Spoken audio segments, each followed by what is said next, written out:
The silk cord lies coiled on the marble floor. In the half-light of dawn, filtered through latticed windows that transform the rising sun into geometric shadows, a woman kneels. She is not Turkish. Her name, once spoken in the throne rooms of Byzantium, of Serbia, of Hungary, has been methodically erased from official records. She wears the elaborate kaftan of an Ottoman royal consort, but beneath the gold thread and precious stones, her wrists bear the faint marks of restraint. A eunuch stands behind her, his face a practiced mask of nothing. He does not speak her language. She does not speak his, but they both understand the purpose of the cord. It is not for binding. It is too fine for that, too carefully braided. It is for ending. For the next 17 minutes, she will wait in that position while palace officials debate, in rooms she cannot see, whether her son, imprisoned since childhood in the cafes, the cage, has shown sufficient madness to be deemed no threat, or sufficient sanity to be deemed too dangerous to live. Her fate is the exact mathematical function of his. If he lives, she lives. If he is judged capable, he dies. And she follows within the hour. She does not know that this morning, after 3 hours of deliberation, the council has decided. Those steps in the corridor are not random. They are purposeful. The door opens. This is not mythology. This is not the fevered imagination of European propagandists. This is the Ottoman imperial system of sultanic succession, and what it did to the women who entered it, by force or by conquest, was an architecture of systematic annihilation so refined, so procedurally perfect, that it operated for more than 4 centuries without significant modification. The defeated queens, the captured princesses, the daughters of rival dynasties brought to Istanbul in chains or in bridal processions that were indistinguishable from funeral corteges, did not simply die. Death would have been a kindness. What happened to them was worse. It was erasure while breathing. It was the transformation of sovereignty into captivity, of identity into function, of human being into reproductive instrument under the constant suffocating surveillance of an empire that had perfected the art of turning women into ghosts before they ever stopped breathing. The Ottoman Empire, from its founding in 1299 until its final collapse in 1922, was among the most sophisticated bureaucratic machines ever constructed by human ambition. It stretched across 3 continents. It held dominion over 29 provinces at its apex. Its armies were the terror of Christian Europe, its fleets the masters of the Mediterranean, its administrative systems so efficient that they became the model for later European state-building.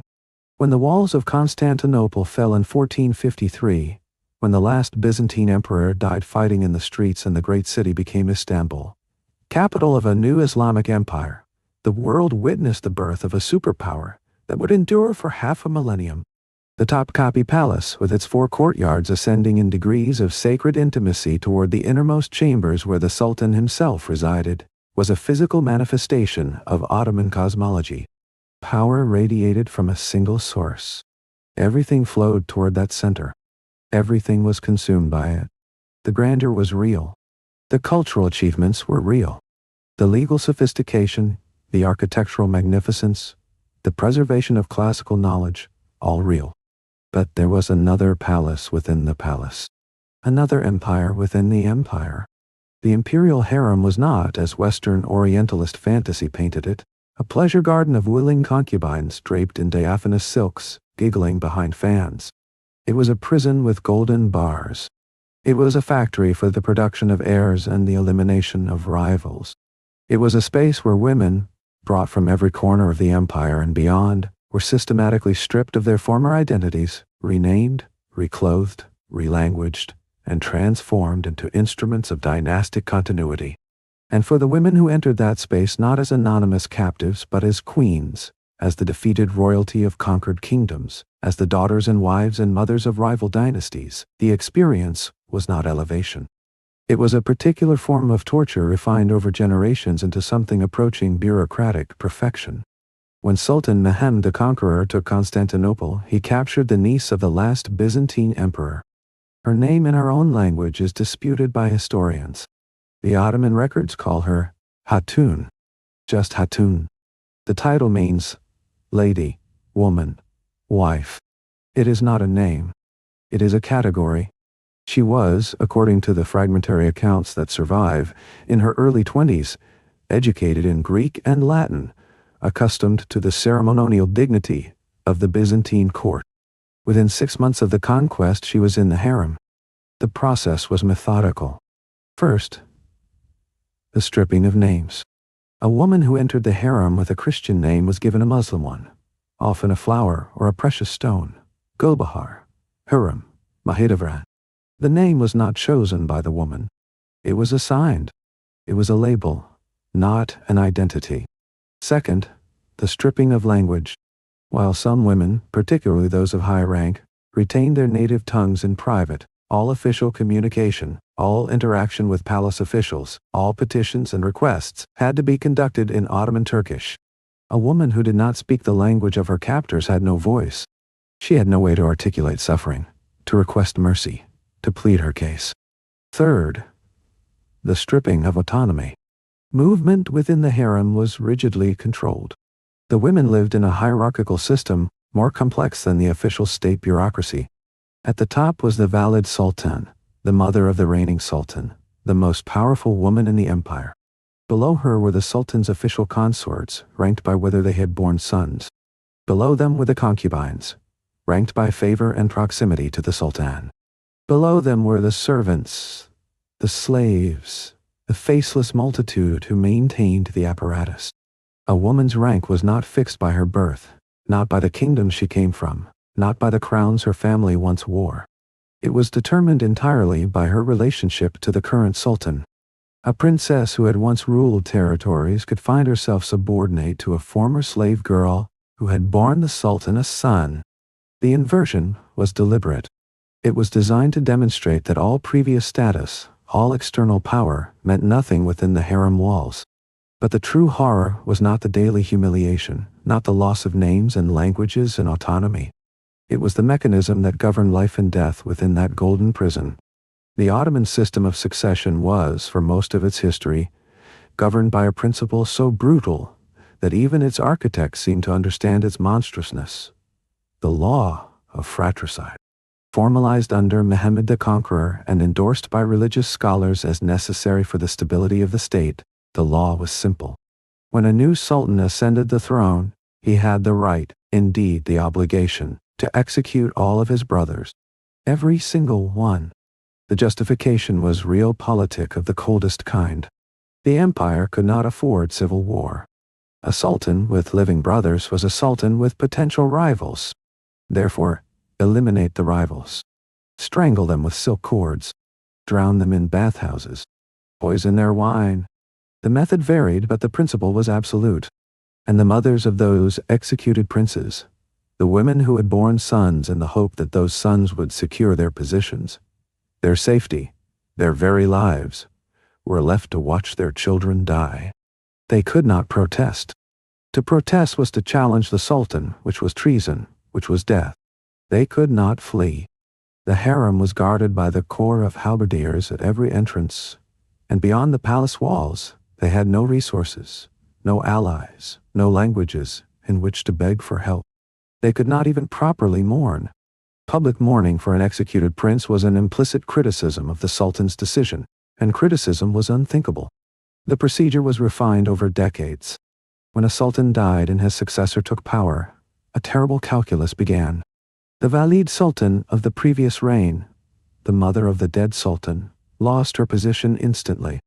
If the new sultan was her son, she retained some status.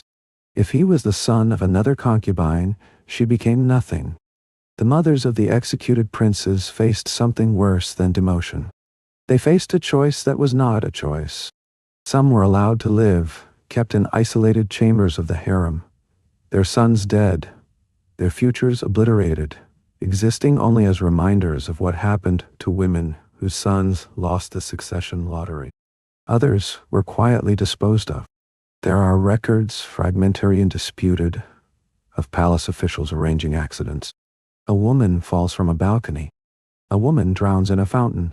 A woman succumbs to a sudden illness. The records do not say executed. They say unfortunate. They say tragic. They say God's will. But the timing, immediately following the death of her son, suggests a different truth. Sultan Murad III had 19 sons by various concubines. When he died in 1595, his eldest son, Mehmed III, ascended to the throne and, on a single January morning, ordered the execution of all 18 of his brothers. They ranged in age from infancy to early 20s. The silk cords were prepared in advance. The executioners worked through the day. By evening, 19 small bodies lay in the palace morgue. 19 mothers woke that morning with living sons and went to sleep that night with corpses. 7 of those mothers were captured queens, daughters of Balkan nobility, who had been brought to Istanbul as trophies of conquest. Their names are lost. The Ottoman chronicles mention them only in the context of their sons' executions, and then only to note the lineage. Shehzada Abdullah, son of the Bosnian woman. Shehzada Osman, son of the Hungarian woman. The women themselves are not named. They are categories. They are functions. They produced heirs who lost, and therefore they ceased to matter. But fratricide, though the most spectacular element of the succession system, was not the only mechanism of control. There was another practice, quieter, more insidious, that governed the lives of women in the harem for nearly 200 years. The kafs. The cage. By the early 17th century, the sheer logistical horror of mass fratricide, the growing unease even among Ottoman officials about executing infants and children, led to a modification of the system. Instead of immediate execution, the Sultan's brothers were confined to a special section of the palace called the cafes. The name is literal. It was a cage. A golden, luxurious, elaborately decorated cage, but a cage nonetheless. The princes confined there lived in rooms without windows to the outside world. They were attended by servants who were carefully selected to be elderly or infertile, to eliminate any possibility of sexual contact, any possibility of producing heirs who might later challenge the throne. They were allowed books, music, luxury, everything except freedom, and everything except women capable of bearing children. The goal was to preserve their lives while eliminating their potency as dynastic threats. If the reigning sultan died without an heir, a prince could be pulled from the cafes to continue the line. But while they lived there, they were subjects of a psychological experiment in isolation so complete that many went mad. And their mothers, if they survived their sons' confinement, were confined alongside them. Not in the same rooms, but in adjacent chambers. They could sometimes speak through latticed screens. They could sometimes pass messages through trusted servants. But they could not touch. They could not embrace. They lived within meters of their sons and were more separated from them than if oceans had stood between. The accounts of European ambassadors who visited the Ottoman court provide glimpses, often distorted by prejudice, but occasionally piercing, of what this meant. A Venetian envoy in 1640 wrote of hearing a woman's voice, singing in what he was told was Serbian, a lament that his translator refused to fully render, saying only that it was a song about a bird in a cage who had forgotten the words for sky. The woman, the translator explained, had been in the harem for 34 years. She had been brought to Istanbul as the daughter of a Serbian prince after her father's defeat. She had borne a son to Sultan Murad IV. The son had been placed in the cafes when he was 7 years old. She had not touched him in 22 years. He was still alive, in the room adjacent to hers, now 29 years old, and according to palace rumor, no longer fully coherent in speech. The envoy asked if the woman could be released, given a pension, allowed to return to her homeland. The translator looked at him with something between pity and contempt. The woman was not a prisoner, he explained. She was a member of the imperial family. To leave would be an insult to the sultan. To leave would be to abandon her son. To leave would be to admit that the harem was a prison, which was unthinkable. So she stayed. She sang her Serbian songs. She waited. She had been waiting for more than 2 decades. She would wait until she died. The women who entered the harem as defeated queens carried with them memories of autonomy, of courts where they had held positions of recognized power, of treaties signed in their names, of embassies conducted under their authority. The Ottoman system was designed to break that memory. It operated through 1,000 small degradations. A woman who had once commanded servants now served other women. A woman who had once received ambassadors now required permission to send a message beyond the harem walls. A woman who had once worn a crown now wore it only in her memory, because the physical object had been melted down and added to the imperial treasury within days of her arrival. The architecture itself was a tool of psychological dissolution. The harem was a maze. Even women who lived there for decades could not map it fully. Corridors twisted back on themselves. Rooms opened onto other rooms with no clear hierarchy. The lighting was dim, filtered through screens and lattices that prevented any clear sense of time. There were no clocks visible to the women, no access to the call to prayer that structured time for the rest of the palace. Days blurred into weeks. Weeks into years. Women lost track of their own ages. They lost track of the passage of seasons. They existed in a perpetual twilight of waiting. And beneath the surface of daily routine, there was always the knowledge of what had happened to others. The stories circulated in whispers. The Circassian princess who tried to escape in 1590, who made it as far as the second courtyard before the halberdiers caught her, whose punishment was not execution but the removal of her feet, after which she lived for another 9 years, immobile, a warning.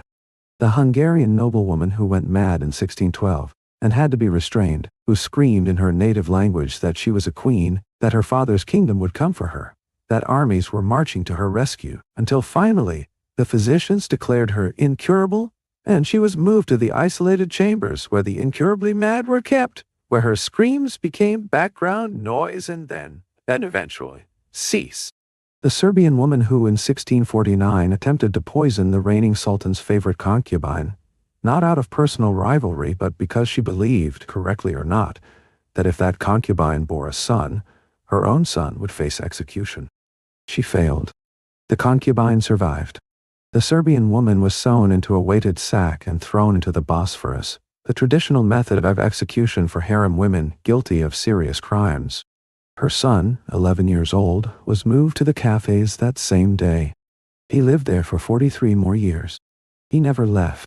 He never asked why his mother stopped visiting. The system did not require constant violence to maintain itself. That was its genius. The violence was structural, embedded in the rules, in the architecture, in the unspoken knowledge that every woman in the harem held. You are here because you lost. Your kingdom lost. Your father lost. Your husband lost. And now you are the spoils. Your value is measured entirely by your utility to the dynasty. If you bear a son and he becomes sultan, you become the most powerful woman in the empire.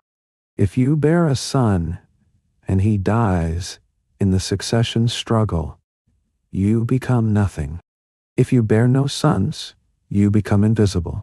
And if you resist, if you protest, if you refuse to accept the logic of the system, there are mechanisms to deal with you that will erase you so completely that within a generation, no one will remember you exist. The European fantasy of the harem as a space of exotic sensuality was not entirely fabricated from nothing. It was a deliberate misreading of carefully staged glimpses. When foreign ambassadors were occasionally allowed to see certain parts of the palace, they saw beautiful women in silk robes. They saw fountains and gardens and elaborate decorations, and they concluded that this was a paradise for women. They did not see the locked doors. They did not see the eunuch guards at every transition point. They did not see the hierarchical cruelty, the way younger women were abused by older women who were themselves desperate to maintain their tenuous position. They did not see the medical procedures performed on women to prevent pregnancy when the sultan lost interest, or to terminate pregnancies when political calculations shifted. They did not see the cells where women too old, or too troublesome, or too damaged were kept in the final years of their lives, their maintenance reduced to the minimum necessary to prevent scandal. They saw the gilded surface and mistook it for the substance. And the most sophisticated torture was not physical. It was hope. The system was designed to keep women hoping. A woman whose son was in the cafes could hope that the sultan would die and her son would be selected as successor. A woman who had lost favor could hope that the sultan's tastes would shift back toward her. A woman whose son had been executed could hope that the new sultan would grant her a pension, a degree of comfort in her old age, some recognition of her suffering. Hope kept women compliant. Hope kept them from organizing, from plotting together, from recognizing that they were all victims of the same mechanism. The system set women against each other, mother against mother, concubine against concubine, generation against generation, so that their energies were spent on internal rivalries rather than on the structure that imprisoned them all. The records preserved in the Ottoman archives, now accessible to historians, reveal the procedural nature of the horror with bureaucratic precision. There are ledgers of expenses for the harem that itemize the costs of silk cords for executions. There are reports from palace physicians detailing the mental deterioration of princes in the cafés. There are petitions from mothers of executed princes requesting permission to visit their sons' graves, requests that were sometimes granted and sometimes denied depending on the political mood of the moment. There are inventories of the possessions of deceased harem women, and in those inventories, among the jewelry and the clothing, there are occasionally personal items.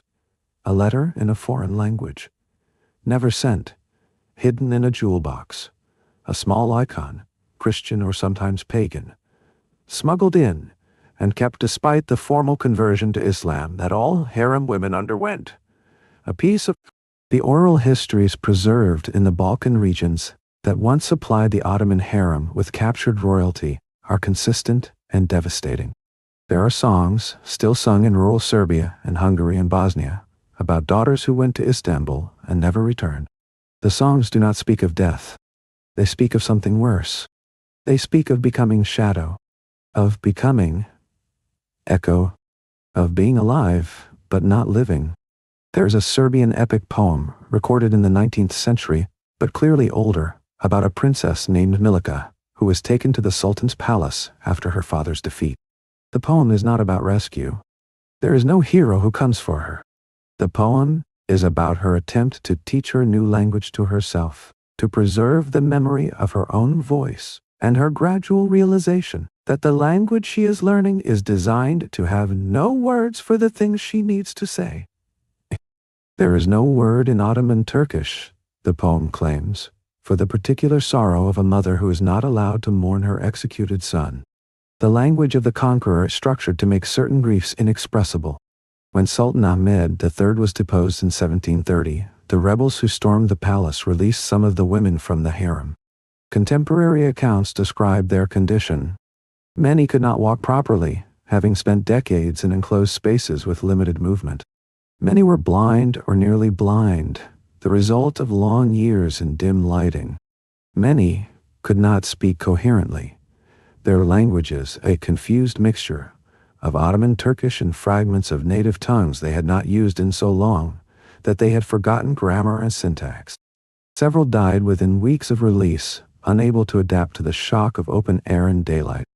The ones who survived were taken in by charitable institutions or, in a few cases, by relatives who had continued to search for them across the decades. One woman, identified in the records only as the Serbian, was approximately 60 years old when released. She had been in the harem for 42 years. She had borne 2 sons to Sultan Mustafa II. Both sons had been executed on the same day in 1703. She had spent the next 27 years in a chamber adjacent to their graves, which were in a small cemetery within the palace grounds. She was allowed to visit the graves once per year, on the anniversary of their deaths, for exactly 1 hour. The rest of the year, she could see the graves from her window. When released, she refused to leave. The rebels had to carry her out. She kept repeating, in broken Serbian, that she had to stay to guard her sons. It took several days for her to understand that she was no longer imprisoned. Even then, she requested to be taken back. She could not imagine existence outside the structure that had contained her entire adult life. She died 6 months later in a charitable hospice, still asking in her sleep to be returned to her sons. The final codification of the system's cruelty came in its slow dissolution. By the 19th century, as the Ottoman Empire began its long decline, as European pressure mounted for reforms, as concepts of human rights and women's autonomy began to penetrate even the most conservative elements of Ottoman society, the harem system started to break down. But the breakdown was not liberation. It was abandonment.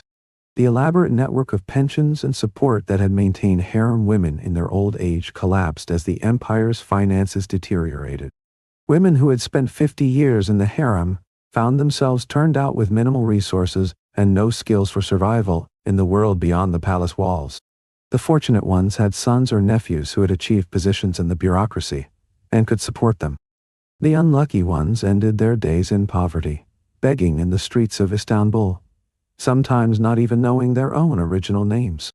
European travelers in the 1870s and 1880s reported encountering elderly women near the old palace who claimed to be descended from European royalty, who spoke in broken mixtures of half-remembered languages, who told fragmented stories of kingdoms and courts, and the sons they had borne to sultans, whose names they could no longer quite recall. The travelers generally dismissed these women as mad. It was easier than acknowledging what they represented. There's a particular photograph, taken in 1909, housed now in the archives of the Ottoman Bank in Istanbul. It shows a group of elderly women, approximately 20 of them, seated in the courtyard of what appears to be a charitable institution. They are dressed in the simple, dark clothing of Ottoman widows. The photograph was taken as part of a documentary project about the social effects of the empire's collapse. The caption, in French and Ottoman Turkish, identifies them as former residents of the imperial harem, now supported by a private charitable foundation. The women's faces are visible. They are not looking at the camera. Most are looking down or to the side. Several have their hands clasped in their laps in a position that historians have identified as the formal waiting posture taught to harem women, a position they were required to maintain for hours when awaiting the sultan's summons. These women, decades after leaving the harem, decades into a world where the sultan no longer held absolute power, where the harem itself was being gradually emptied and repurposed, still sat in the posture of waiting. The photographer noted in his journal that he had tried to pose them differently, to create a more natural composition, but they had automatically returned to this position. Their bodies remembered what their minds might have forgotten. This is what the Ottoman succession system did. This is what the transformation of defeated queens into harem women meant. It was not a metaphorical death. It was the systematic destruction of identity, agency, language, family, memory, and future, conducted not through sudden violence, but through procedural absorption into a mechanism that ground women down across decades until nothing remained but the biological functions the system required. It was the perfection of a particular kind of tyranny that understood that the body could be kept alive, comfortable even, luxurious, while the self was slowly, methodically, irreversibly erased. And it was conducted in the name of stability, of preventing civil war, of preserving the empire, justifications that the architects of the system genuinely believed, that the religious scholars who endorsed it genuinely accepted, and that the women who suffered under it were never asked to comment upon. The empire that created this system fell a century ago. The palace is now a museum. The harem chambers are open to tourists who walk through the elaborately tiled rooms and admire the craftsmanship of the latticed screens and take photographs of the fountains. The tour guides explain the hierarchical structure, the political maneuvering, the occasional woman who rose from slavery to become Valid Sultan and wielded genuine power. They mention, usually briefly, the darker aspects, the executions, the confinement, the suffering, but the explanations are historical, distanced, framed as the regrettable excesses of a different time, a different moral universe. What the tourists do not see, what cannot be displayed in a museum, is the accumulated weight of centuries of silent screaming. The women who died waiting, the women who went mad waiting, the women who forgot their own names while waiting. They left no monuments. They commissioned no buildings. They wrote almost nothing that survived, because women in the harem were discouraged from literacy in their native languages, and their Ottoman Turkish writings were not preserved as historically significant. They are known, when they are known at all, by the names given to them by their captors, by their relationships to sultans and princes, by their failures to produce surviving heirs. But the traces remain for those willing to look. In the folk songs, in the fragmentary archival records, in the accounts of European observers who were occasionally perceptive enough to see past the Oriental fantasy, in the architectural details of the harem itself, where the placement of screens and doors and corridors reveals a spatial logic designed for surveillance and control. In the medical treatises written by palace physicians that discuss the psychological effects of prolonged isolation.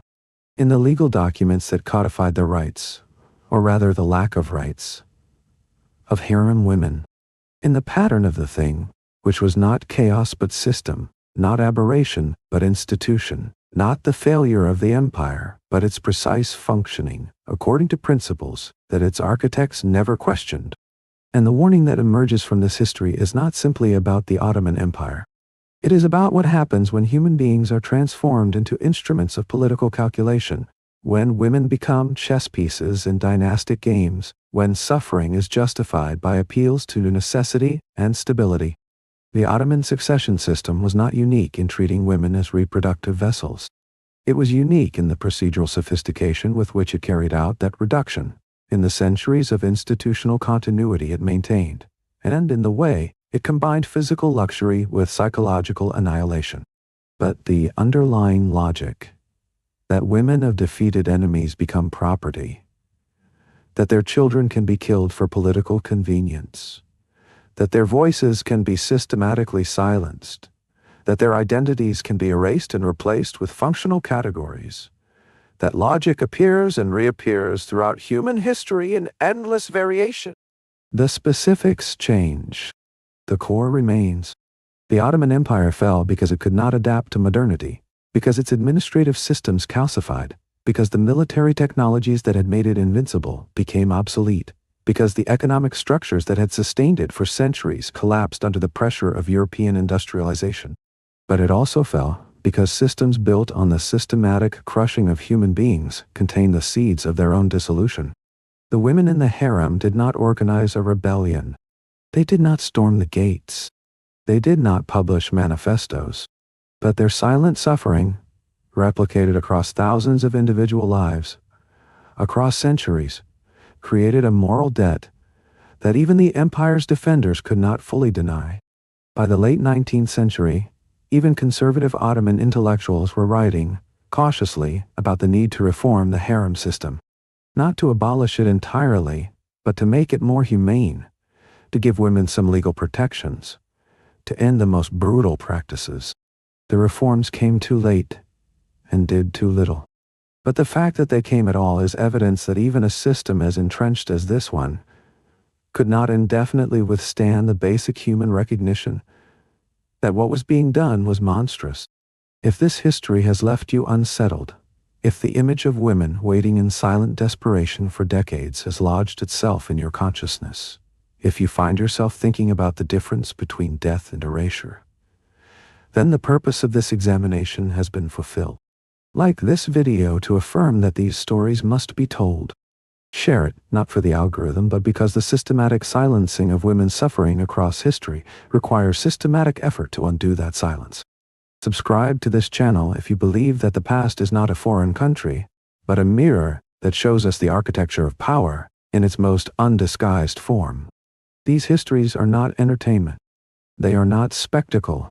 They are the archaeological record of what humans do to each other when power is unchecked and when certain categories of people are defined as expendable. The Ottoman sultans who ordered the executions of their brothers, the palace officials who implemented the cafe system, the eunuch guards who maintained the harem's isolation, were not monsters. They were functionaries. They were following procedures. They were acting within a legal